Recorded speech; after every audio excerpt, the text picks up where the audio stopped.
I always hate how people in large groups do all this evil stuff.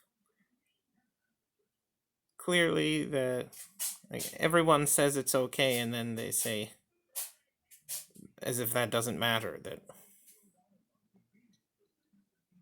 that doesn't go away. If there are enough people that the whole world says it's okay, and or most people, and there's something evil about people, clearly they approve. Most people must approve of that for that many people to be willing to do it and like say it's okay to advocate it and agree to it.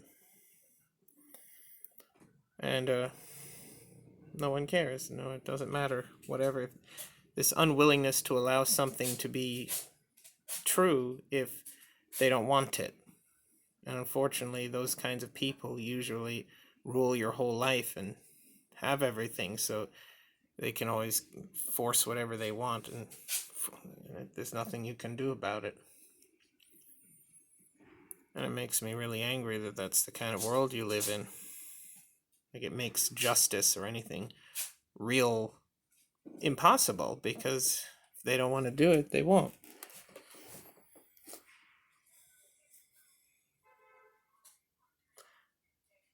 This is Aries. I tried to sculpt him the best that I could from the lucid dream that I had with him in it. Aries once told me that um, that if you ever do something evil, never stop out of fear, or else you'll never know if it's part of who you are.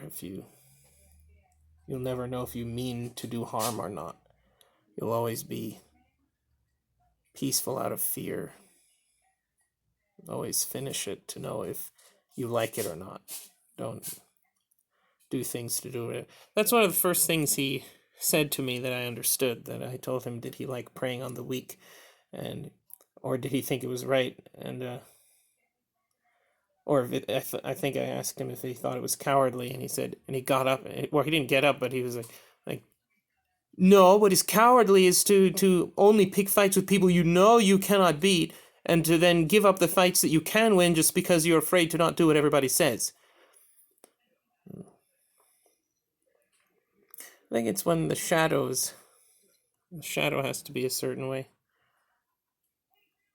I have a picture of I can get.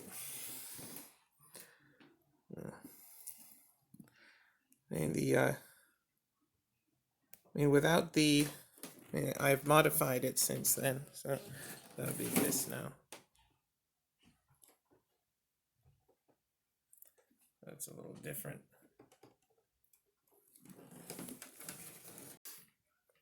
I think either when you 3D print it or regular print, this brings attention to how a photograph is like a sculpture. It looks literally photorealistic. It's named after that concept of being like the experience itself after photographs, but a photograph is really just like sandblasting something perfectly with color. If you could somehow use the subject or the thing you're sculpting as a stencil to perfectly imitate its color and shape, and as like a photograph, a 2D, well, yeah, a 2D image, that's what a photograph would be. To blast that as a, like, to change the physical properties of something around it that then collides with electric tape to impose or form the same image by contact. It's like a sculpture or a stencil. It's not really a moment in time, it's a physical object. It's an imitation. All inventions are really fakeries, they're imitations, they're just dirt we put together in the shape of an idea. A real invention would have its own matter, its own material that goes with that particular idea. But we never have that, and that would help it work to the best of its ability, perhaps better than we had hoped or imagined. But we just kind of use sticks and dirt, and that's why it's always not working the way we want it to, and we have to compromise and give up things. Aries. You live in this world, you end up having to give things up to be allowed to live here. You can't just be treated well and nothing go wrong. It's frustrating.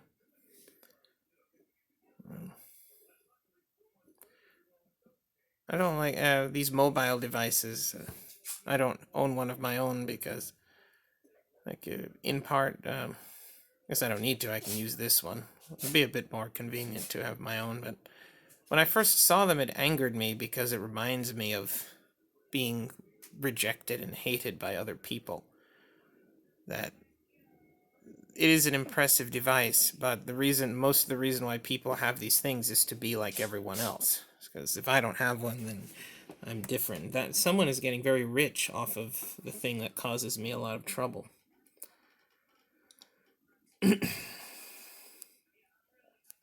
These things cost a few $100. It shows you it's not necessary to have email and internet wherever you go. A phone is all that's really required. And they used to be like $20 now.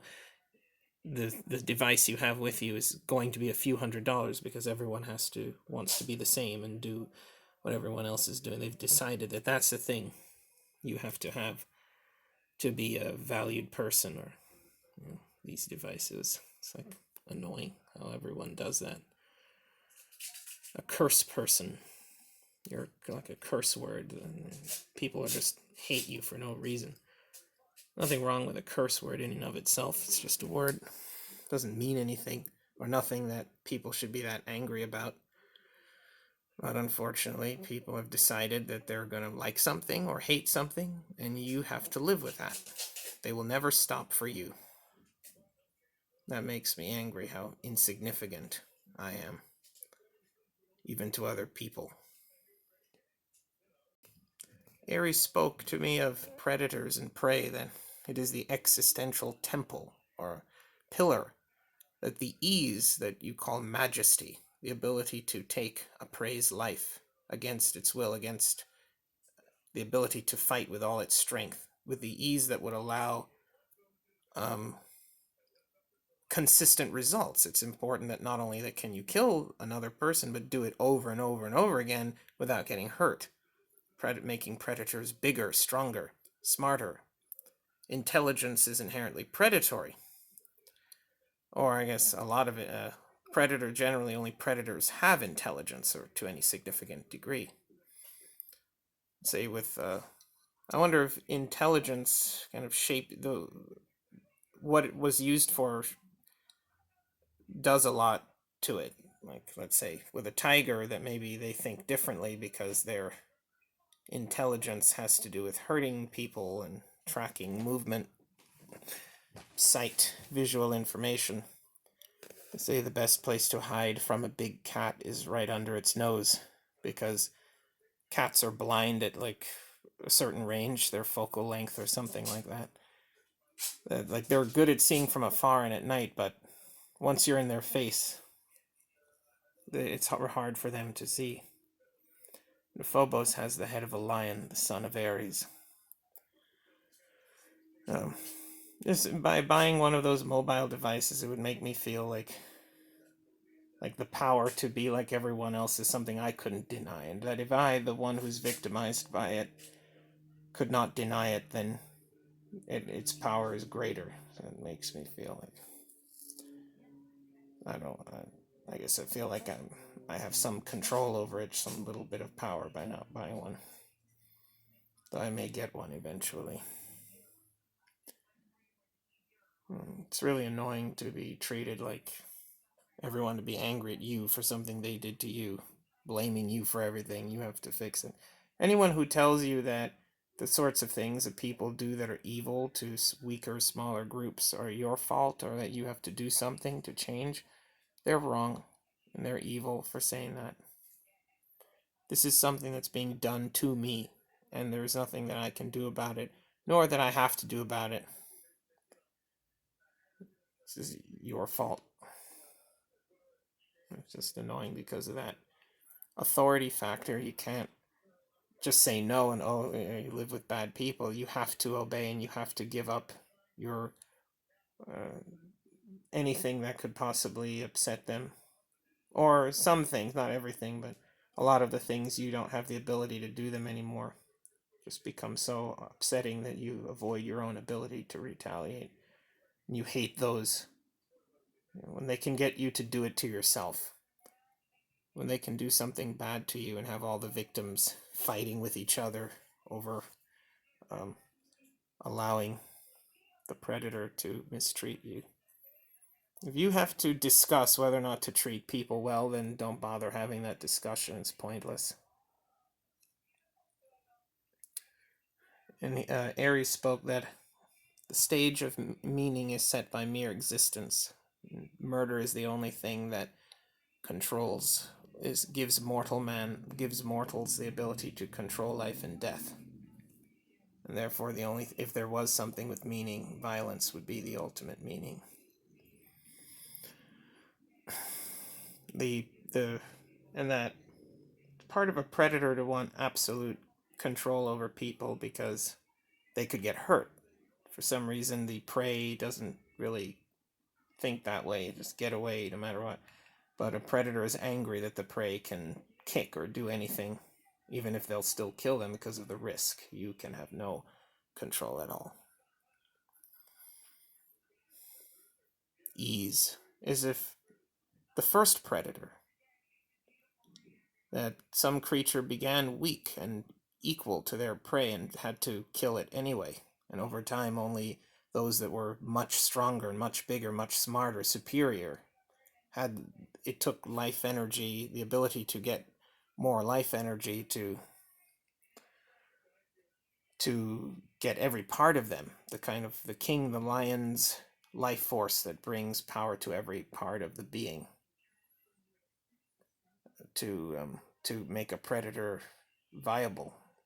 Those are the only beings that still are here, those that have more of the king's power. Ares was a god of war, violence, and civil order, and also valor. Strangely, Ares was known as a coward who ran at the first injury, but he's the god of physical valor, of being insensitive to pain enough that you can be in extreme pain, but it's never enough to force you. White people are very valorous when it comes to abusing those they consider inferior to them. Never push to the point of surrender. I was speaking of types of intelligence and how they may change the way we think. That the silver stag, maybe something I'll talk about later, but that, say, a tiger's intelligence comes from that predator tracking movement and visual seeing. And so maybe in a way similar to our own intelligence, perhaps we've inherited much from them, that they learn when they know they're hurting someone. Only when there is some competition, like when someone else is failing or losing, can they remember, can they think, and everything we do revolves around power and doing something bad to someone else.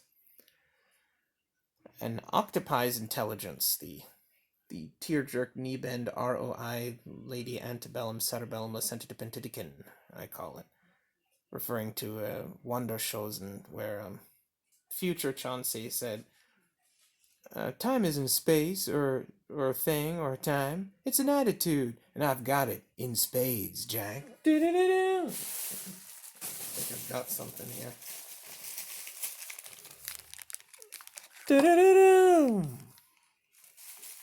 Got me thinking about octopi. That a lot of the reason that an octopus is intelligent is because it has no bones. It's a spatial intelligence that it requires. When you don't have bones, are like rails, they limit what muscles can do. And when you have more ways you can move, and then underwater where there's less, also the G-force is different, so there's less restriction to movement, allowing better use of that motion. It requires more like muscle memory, or whatever, or what you would call it, some more neurological power to control all of this motion or this movement. And that's what the octopi's intelligence is built for. And as a result, most of its brains are in its arms. like very sophisticated muscle memory. Their motor functions would far surpass our own, and perhaps that a lot of its intelligence is derived from that. That it's really motor functions like the brain in our spine. Like the spine is also brain. It's you could say you have two brains, or the brain is long and it extends into the back. That it has to do with neurological control, motor control, and that you're using a brain that's made to control a body for other things. When octopi are solving problems, is the answer on the tip of its tentacle. And we say it's on the tip of my tongue. Does moving help the octopi think? Maybe murdering is what helps us think. We need that to reach that part of us, the answer. As an octopi maybe needs to move or do something. But a hominid, our species, our intelligence comes from lying. It comes from having all of this nonsense. People keep lying to you, repeating, saying all this stuff to try to force you to do what they want. It comes from being able to force each other to obey using ideas. So that's where our intelligence comes from. The more intelligence we have, the more authority, the more so we have an intelligence that's based in obedience. It's based in doing whatever it takes to force obedience. And the silver stag is this idea that if there was more intelligence, even though you could build better weapons, people will have more peace because there'll be more obedience. So that Aries then says we need to get a different kind of intelligence, like the predator intelligence, and make a silver stag, get Artemis to make a silver stag that will make that possible. Gabriel Piranha Sackner, this Sung Wukong head bracelet on that gives you headaches if you do something that everyone disapproves of. It says people don't have morality. They don't care. It's all about being like everyone else. Whatever everyone says, it's gonna. If you do something that they don't like, and the more they don't like it, the more, or like the more power that you've taken from other people, the more intense the nightmares, or the greater the headache, the more you have to feel bad just because you disobeyed. It's like everything's about obedience. It's annoying that people have that power over you. And the head bracelet squeezes tighter and tighter until it breaks his head open, and his eyes are vacant, or like they have the pupils are not filled with gel, they're just vacant, and this black ink that smells like roses and ink and ash, like ink and ash. It starts to flow out just like a lava lamp, this buoyant, kind of undulating, sinewy oil or black ink. Something just starts to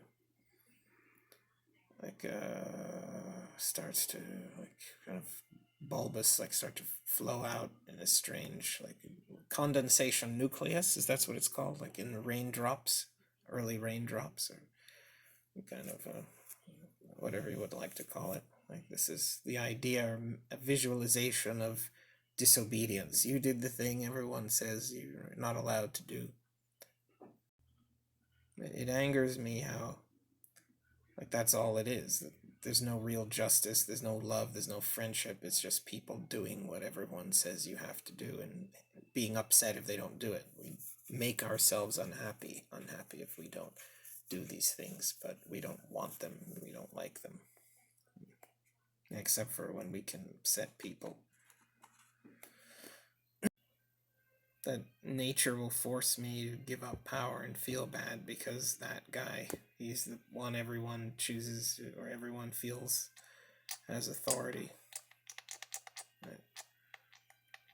Like it's very clear that if you have more people doing something than there are the kind of stab you people in the world that you put in prison, then clearly most part of the group of people that most people are a member of must be in on it. And if those people are doing it and saying, giving their lives for it and approving it, then clearly, even if you don't show it, you must think that's okay as well.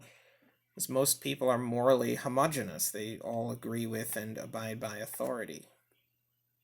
And it's a very frustrating part of life that, oh, that they say so, so there everyone says so, so therefore that's how you're going to live, or you're not going to live. You won't last, and it's a very barbaric and savage thing. I hate when people tell me, "Oh, you're pitying yourself," or you want pity. It's like it's upsetting because it feels like someone hates you for wanting it to stop. Like you feel their intention to take away your ability to feel angry at them, or not feel angry at them, to feel something that could, to feel like there's any chance that you could stop them, that you can take power away from them. They're trying to force you, and you know they can because they're making you feel so bad. It's hard to hold on to telling them that they're wrong, and that, or doing anything that could make them feel uncomfortable. And you feel like if you don't keep doing it, that you're going to lose the ability to retaliate against these people, and the group will always be right. That if that happens, that means just being most people and ancient, that way of behaving is ancient, will make it okay. And it will regardless, but just the same with the mobile devices, that if I can say no to it, then maybe that's just a little better. It must be great to live, to be in a way where the world is much more available and nice to you, or you don't have to go through this, and you get, people don't give you trouble and know on their own not to do these obviously horrible things. And even if they do something mean, they're not going to lie about it your whole life just to make sure that you feel like you can't stop them from doing something to you. If they want to force you to not be able to do it, and let you say no, and let you get away with doing things and have a cute girlfriend, and it's irritating how your life is so affected by something like the color of your skin or an imaginary person. You can't have comfortable interactions with your family because this fucking thing, this Jesus. How, once again, authority says so, so I will never allow you to stop it. You have to allow this to continue. It's annoying. I don't like it, and I don't tolerate it. I will not tolerate the worship of Jesus. It is so annoying that it's like you have to not only are they going to force you to do it, I was forced to be Christian. I didn't have a choice. But even if you can stop doing it, you then can't get everyone else to stop. Like, this is not okay. It's not okay that you're doing this and that you will not stop. It's an evil behavior, and I wish that, like, you could make it stop. You can't. It's frustrating that if authority says it, it's going to be strong, and it's going to make everyone obey, and you're going to live around it your whole life, and I'm going to be hearing about Jesus forever. Aries once said that kindness and sweetness will make the world a better place, but it will also rot your teeth. Well, he said that to me in the lucid dream. And I thought about that, like, being kind is like something is desiccating. When you think of life, you think of that it's things that are really destroying themselves, that happen to allow you to live, that the walk of life is a series of controlled falls. They happen to let you live, but really they're things that bind you to destruction. They're made of destructive things. They take the shape of a living thing, but they're not living things. They're helping a living thing. That's why they're part of you. As if there was not enough, there's no existential purity. There's not enough of a living thing that generates a sense of health to make something on the scale of the complexity of us. So you had to substitute destructive, like non-living materials or gravity or whichever to make it work. But as a consequence, you bind that thing to fall apart. It cannot now be endless. That thing is eventually going to destroy it. It's a destructive thing. It's not a living, stable, living uh, structure, organic, making us a walking, collagenous, tenuous pile of carbon-based organic filth. Just seek to figure out, how can I lay the next layer on this pile in a way that will, as a result of the chaotic impurities in it, allow the most stable structure that allows me to pile as many layers as long as possible. As if we are this rare scale of complexity where only things of that nature can satisfy us, and the world is so different from us. We seek for meaning, not just survival. And survival is hard enough as it is. Then the lady, what was it, ROI, Tearjerk, Kniebend, Übertried, Huornacht, Lady Antebellum, Cerebellum, Lasentipentitikin, where you have like a different type of like imagine if an octopus has the type of intelligence that it does, that works as a very different experience, good at different things, needs certain things to operate. Twiddling your thumbs could help you think, or perhaps be a necessity. Imagine if you then could move in multiple dimensions. How would that spatial effect, what would that allow you to do, and what would you need in your consciousness to control that kind of power? What would that experience be like? What other types of things would that avail to you to affect the way that life could form? What if, like, the way you perceive space and time could change with your mood, and maybe that's what future Chauncey spoke of. It's not a place or a thing. Time is not a place or a thing or a time. It's an attitude, and I've got it in spades, Jack. That he's like some kind of four-dimensional being, and that he somehow like dendritophilianized himself past the point of stagnation to become to enter the primordial state that allows things to transform and expand in their complexity to become higher things from lower things. Repeating, Ares was the one who told me how he beat Heracles in a contest of strength because he was not made of war, that everything is made of small parts that repeat themselves to cause the larger thing that you see.